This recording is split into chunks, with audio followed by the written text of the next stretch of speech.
Fala, rapaziada, aqui do Telegram do Geração de Valor, caros GVs, como estão todos vocês? MM na área, mais uma vez para falar sobre liderança. Essa competência tão especial, tão indispensável para que possamos escalar negócios, projetos, escalarmos a nossa vida, escalar relacionamentos produtivos, relacionamentos valorosos. Que tremendo poder tá assumindo essa responsabilidade mais uma vez aqui com vocês, nesse dia, nesse vídeo. Hoje eu quero falar de novo sobre uma das crenças limitantes, sobre liderança, né? Muitas pessoas atribuem a competência de liderança apenas à competência de treinar. Então eu quero te lembrar, liderança em alta performance, ela não se limita apenas à sua ou à minha competência de treinadores, ou de bons treinadores, ou de exímios treinadores, né? Isso é uma das características de um líder de alta performance. Sua competência de treinar times, de retreinar times, né?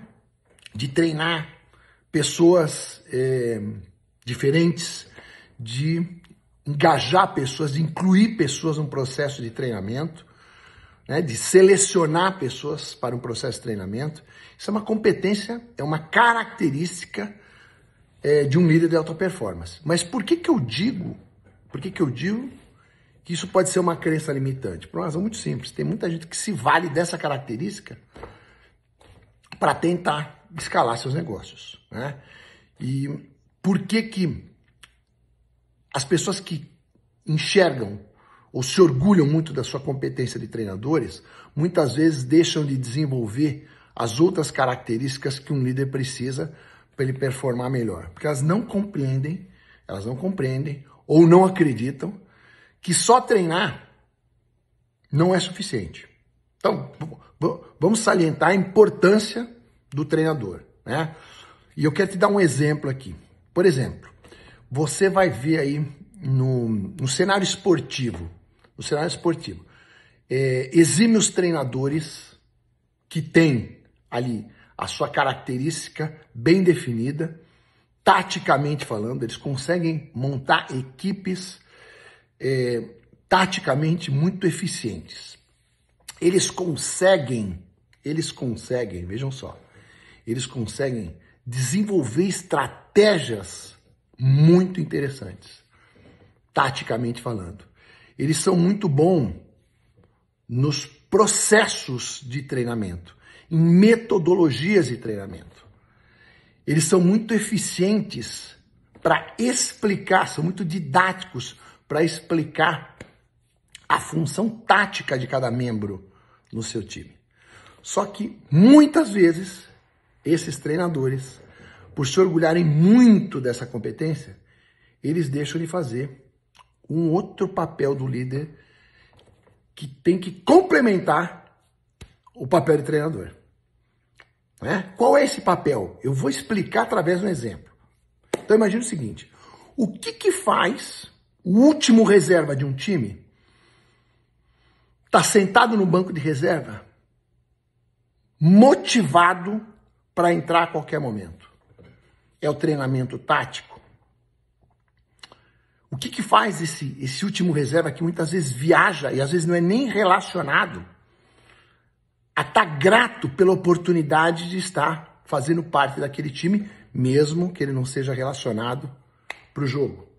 Ou mesmo quando ele está relacionado, mas sabe que é remotíssima a possibilidade dele entrar. Por quê? Porque ele sabe que ele é o último reserva.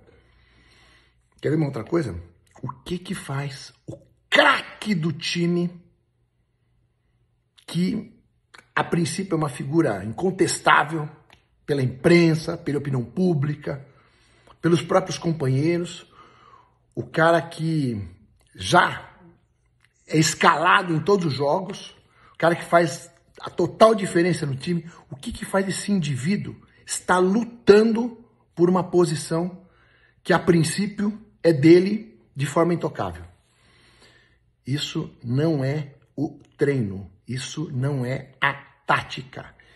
Isso não é a didática para explicar, por exemplo, qual é o posicionamento desse indivíduo, né? Qual é a função tática que ele tem que cumprir no jogo. Isso não depende desse tipo de treino. Isso depende de um outro fator, de uma outra característica da liderança, que é a influência, né? A visão e a influência. Né? Qual é a influência que tem um treinador nos valores que o seu time, ou que os membros do seu time adotam para performar.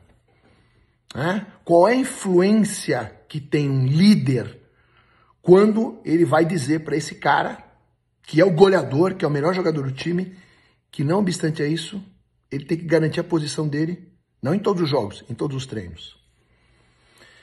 O que faz esse último reserva, esse cara que ainda não faz uma atuação brilhante, não tem uma posição de destaque, continuar acreditando no trabalho, acreditando que vale a pena se dedicar, acreditando que vale a pena estar assíduo nos treinos, é o poder de influência, é a competência de influência, é a característica de influenciador que tem esse líder. Isso está muito ligado à disposição que esse líder tem para conversar, para compreender, para identificar esse valor, qual é a medida desse valor em cada um dos integrantes do seu grupo, e a partir do momento que ele identifica qual é essa medida, ele faz esse ajuste para que essa medida alcance o padrão de excelência. Ou seja, tanto esse indivíduo, que é o último reserva, ele tem que estar grato e valorizando a oportunidade, ainda que ele seja o último reserva, como esse, que é o super craque do time, tem que estar valorizando a oportunidade de garantir a sua posição em todo o treino. Garantir o seu lugar no time, não pelo que ele vem demonstrando, não por tudo aquilo que ele já faz, não por tudo que ele já é reconhecido, mas também e principalmente porque ele vai levar em consideração esse valor que está ligado a provar que é competente sempre, que é provar que quer jogar sempre, que é provar que quer fazer diferença sempre. Né? Então isso depende muito dessa disposição de ser influente do líder. O líder tem que ser influente, mas influente, que eu me refiro, na questão dos valores, porque isso está ligado a valor, não está ligado à competência técnica, está ligado a princípio, a valor. E esses valores, esses princípios, eles têm que ser falados, eles têm que ser exercitados frequentemente, permanentemente. Então, você que está liderando, como é que anda o conjunto de valores e princípios que estão regendo o teu comportamento de líder? Você está deixando passar batido a reação que o melhor player do teu time tem só porque ele é o melhor? Só porque ele vem entregando muito resultado? Você deixa passar batido, você administra algumas situações onde você começa a notar um desvio de conduta dentro desse conjunto de valores que você também estipula e que você deve ser guardião para que o seu time também valorize, para que o seu time também dê importância. Como é que você reage quando você vê esse cara brilhante do teu time folgando, mesmo sabendo que ele vai entregar resultado?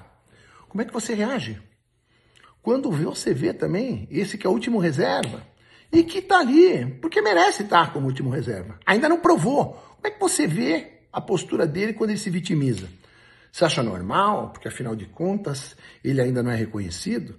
Você acha normal, você faz vista grossa, você entende que isso é um problema dele? Ou você chega junto? Ou você está ali para confrontar e para continuar mostrando um horizonte positivo para esse indivíduo, né? Mesmo considerando que ele ainda não atingiu assim, uma medida de alta performance no seu trabalho? Como é que você está reagindo diante desse aspecto da tua liderança, dessa característica tão importante da sua liderança, que é a de gerar comportamento, que é a de influenciar comportamento no teu time. Então, fica com essa reflexão, faça uma excelente semana e lidere. Liderar é preciso, governar é preciso. E se você assumir uma posição de líder, procure exercê-la com altíssimo padrão de excelência. É isso aí. Forte abraço, excelente semana. Não tá fácil para ninguém. Valeu!